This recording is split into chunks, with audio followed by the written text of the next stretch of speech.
people have been waiting for a build guide video, sorry about that. And since it's quite late in the league, I will do something a little different with this video. So this is a preview build for 3.10 and I'm really happy with it. It's super smooth for mapping, there's plenty of boss killing power, and it has great survivability. Now I'm not sure how GGG will change necros for 3.10, but it should still be viable even at half the DPS. If you want to try it out before the end of 3.9, let me know what you think on the forum or in the comments. By the way, this is not a starter build as it requires 2 uniques and several other uniques for the complete build.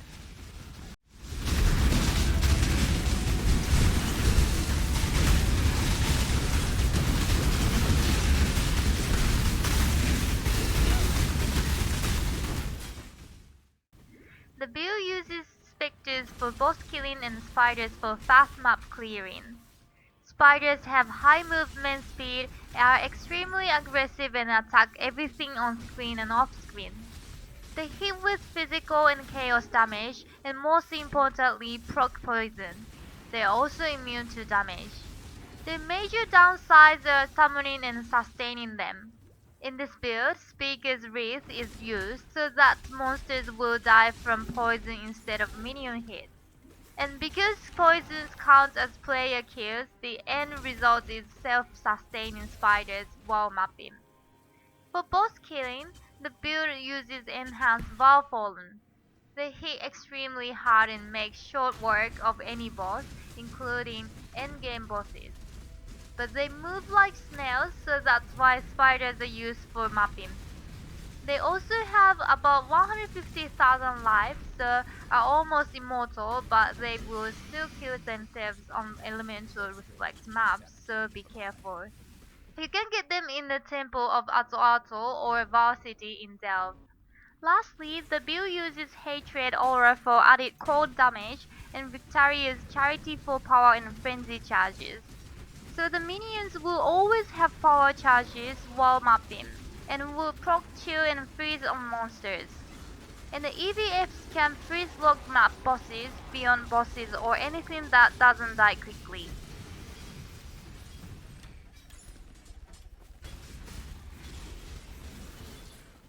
There are several defensive layers. Firstly, the build uses level 1, cast when damage taken, level 8, Spirit Offering, and level 1, Desecrate. Spirit Offering consumes 5 corpses for 15% life as ES regain for the necro. And CWDT has a 250 millisecond cooldown, which means it can proc Spirit Offering 4 times a second. The Watcher's Eye with phasing will prevent monsters from body blocking you. This helps a lot in Delve and juiced up maps with big monster density.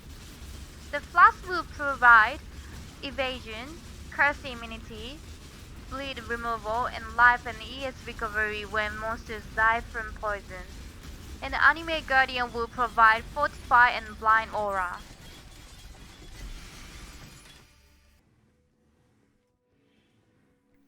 To start, you just need to cast Desecrate on the nearest pack of monsters. The EVFs will attack but won't be able to kill them because of Speaker's Wreath. So Desecrate will get the killing blow and some spiders will spawn from the corpses. From here, the spiders will spawn more spiders on their own and self-sustain, so you can focus on moving your necro around the map safely. For map bosses, endgame bosses, or any dangerous rare monsters, you cast this mark to focus the EVFs on the boss and Bolt Lightning to proc EE, Frenzy Charges, and Curse. If you're experienced with playing a necro, you can also run close and use Convocation to teleport your EVFs on top of the boss.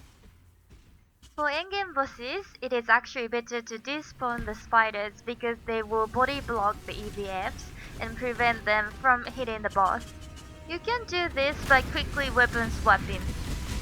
To fully min-max the build, you can use the second pair of Wand and Shield to give the EVFs 25% more DPS. I'll cover this at the end of the video. This is the key to a crucible.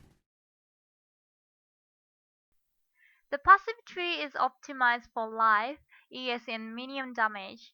It uses an anointment and 2 threads of hope to save a lot of passive points.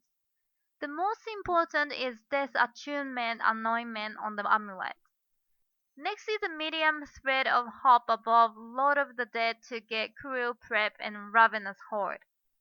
Lastly, a very large thread of hope near Meridin will allow for Blood Siphon, Foresight, and Arcane Focus. Anatomical knowledge is socketed near Quick Recovery. Kill all bandits for the 2 passive points.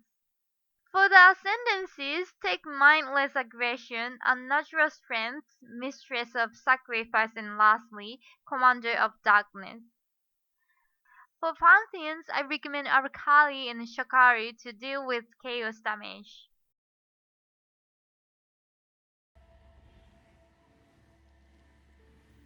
I'll start with the 2 build defining uniques. Number 1 is Arcali's Fang. This dagger summons the spiders. It needs 2 red and 1 blue sockets. Number 2 is Speaker's Wreath. This helmet makes enemy monsters only die from the spider's poison, which counts as a player kill, so the spiders will be self-sustaining. It needs 3 green and 1 red socket. 1 green socket must be unlinked. For the rest of the equipment, the priority is life, then resist, then ES on rare gear. You can buy or craft with fossils or essences. Body. A +1 Spectre Delve body armor on an int or int strength base. A strength base is okay, but it will need slightly different gems. It needs to have 1 open prefix for crafting gain 10% life as ES. An open suffix for Hunter's Orb craft is nice, but it is an expensive gamble, so be warned. If you're low on currency, you can even go with the cheap 6 link rare and run with 4 or even just 3 EVFs. Sockets are 4 blue and 2 red or 3 blue and 3 red. Boots. +1 Spectre boots crafted with bound fossils. It needs 1 red and 3 blue sockets. Gloves. Any gloves will do. It needs 1 green and 3 blue sockets. Shield. Victorious Charity is for generating frenzy and power charges. You can replace this with a rare shield if you like. It needs 1 red, blue, and green socket. Belt. Stygian Vice or leather belt. Amulet. A hunter-influenced amulet with +1 to int gems. It must be anointed with Death Attunement using clear, crimson, and silver oils. Rings. 2 vermilion rings. Jewels. Watcher's Eye with phasing while affected by haste. Onslaught is the best second mode. Everything else doesn't matter. Anatomical knowledge. Just leave eye jewels. Thread of hope medium. Thread of hope very large. Flasks. Bubbling eternal life of Staunchin for instant life recovery and bleed removal. Experimenters Quicksilver of Adrenaline for big speed boost. Cinder Swallow Urn. This recovers life and ES when you kill a monster or monster dies from poison. Damage taken leeches as life is the recommended craft. Enduring Eternal Mana of Warding for Parma Curse immunity. Jade Flask of Reflexes for evasion. This can combine with AG with Blind Aura to give you 65% chance to evade hits.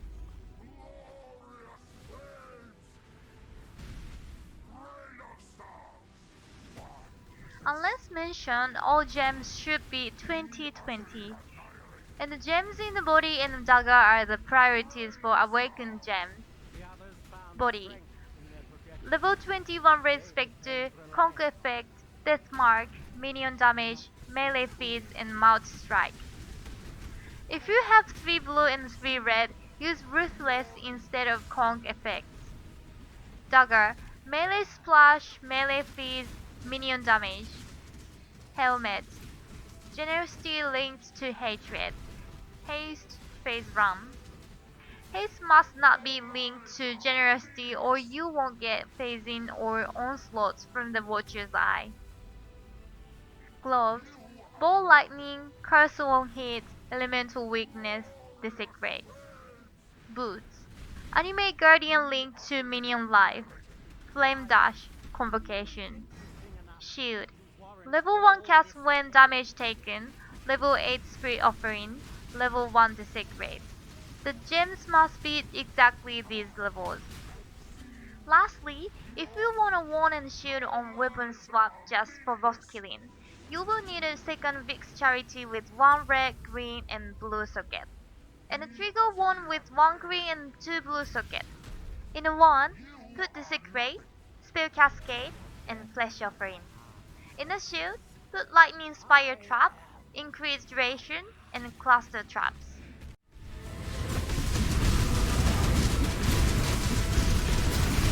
Beyond, there is only horror.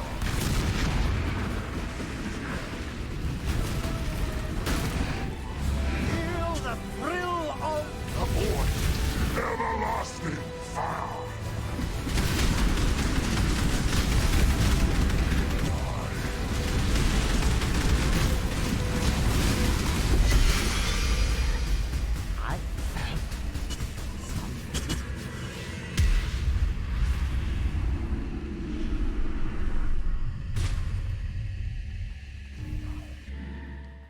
I'm sorry. Cirrus, this was all my fault. I'm sorry. Okay, please check the link below for the write-up on the official forums. I'll cover how to raise Spectres and the Animate Guardian in other videos. Hope you enjoyed the video. Thank you for watching. Bye!